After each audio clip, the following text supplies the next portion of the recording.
Já visitei a cachoeira mais linda da Chapada, já desci de rapel, já nadei dentro do cânion da cachoeira do Buracão. Agora bora pro vídeo. Iniciando a trilha da cachoeira do Buracão.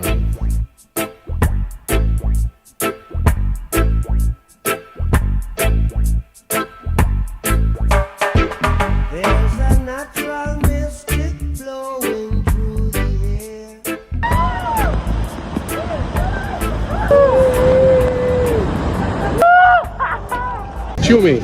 Mano, na hora que eu desci o arco-íris, estava perfeito, velho. Eu só olhava pro lado, o volume da cachoeira do Buracão. Tem os dois pés, aí vou fazer o peso agora. Aí, meu irmão, que momento, velho. Nunca mais vou esquecer disso na minha vida. Maravilha.